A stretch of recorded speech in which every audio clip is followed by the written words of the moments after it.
স্বপ্ন টানে দিলাম পাড়ি অচিন পথে আপন ছাড়ি।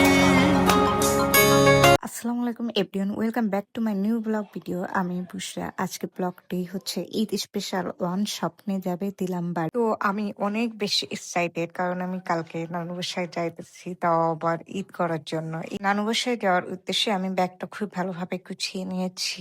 আমি কয়েকদিনের জন্য যাব।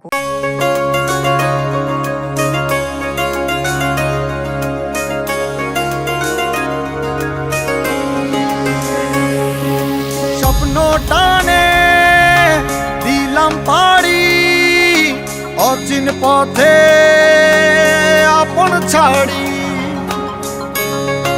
আমি খুব সকাল সকাল ঘুম থেকে উঠে গোছল করে বের হয়ে রান্না বসার উদ্দেশ্যে রওনা দিচ্ছি, আমি এবং আমার পরিবার। খুব সকালতেই পাচ্ছেন আমার চুল ভীষণ ভেজা। আমি এখন রোদে দাঁড়িয়ে আছি চুলটা শুকানোর জন্য। আমি রেগুলার গোছলের পর রোদে দাঁড়িয়ে থাকি, খুবই মিষ্টি লাগে। আমাদের ব্যাগ জাতীয় যা জিনিসপত্র ছিল এতক্ষণ ধরে পাপা গাড়িতে উঠাইছিল।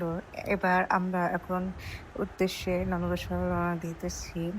এখন রাস্তায় আমি ভিডিও করতেছি, চারপাশে জানালার দৃশ্যটা কতই না সুন্দর লাগছে। আমি সবসময় জানালার পাশে সিটে বসতে অনেক বেশি পছন্দ করি, জানালা খুলেও খুব বেশি পছন্দ করি। এসি ছেড়ে আমার খুব একটা ভালো লাগে না। বসন্তকালে তো বুঝতেই পারছেন এই সময়টা বাতাস কত বেশি সুন্দর হয়। যখন অনেক বেশি গরম হয় তখন এসি ছেড়ে বসতে হবে। সত্যি কথা বলতে এই ১২ মাসের ভিতরে আমার সবথেকে ফেভারিট মাস হচ্ছে এই বসন্ত, ফেব্রুয়ারি। মানে কতই না শান্তির মাস।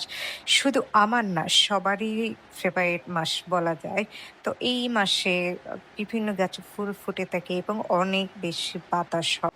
এই লোকেশনটা হচ্ছে খুলনা 0 পয়েন্ট রূপসী রূপসা। আমার কাজিনের জন্য অপেক্ষা করছি, ও আসতেছে। তো বুঝতে পারছেন এখন আমরা নানু বাসায় যাইতেছি। নানু বাসায় কাজিনরা যদি নাই যায় তাহলে কি আর নানু বাসায় কি কোনো মজা হয় বলেন? আমরা কাজিনরা যদি একসাথে হই তখন নানু বাসা কতই না মজা লাগে। সবাই মিলে ঈদ করতে, ঈদের দিন সালামি নিতে। গ্রামে আমার জানা মতে বেশি মজা হয় ঈদ করতে, শহরে অত বেশি না।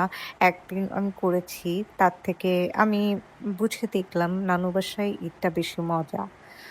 আমি এখন প্রায় নানু বাসার দিকে পৌঁছে গিয়েছি। ছোট আন্টির সাথে কোলাকুলি করতেছি। কতই না আমার নিজের ভিতরে আনন্দ লাগতেছে যে অনেকদিন পর নানু বাসা আসছি, এবং কি বলবো, আমার অনেক বেশি ভালো লাগছে।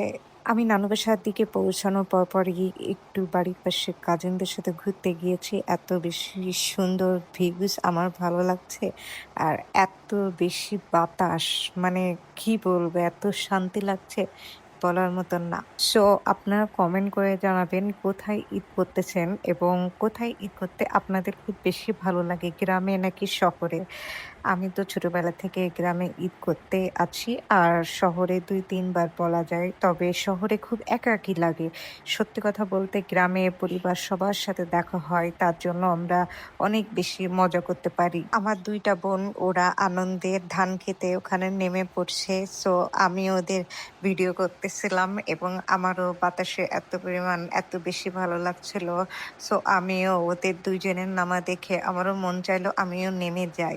মন বলে চল ফিরে আবার স্বপ্ন যাবে বাড়ি আমার। মন বলে চল ফিরে। তারপরে আমাদের ইফতারের টাইমটা শুরু হয়ে গেল। সো এত ব্যস্ততা থাকার ভিতরে আমাদের এত কিছু প্ল্যানিং ছিল না যে খুব সুন্দর করে ইফতার পার্টিটা করব।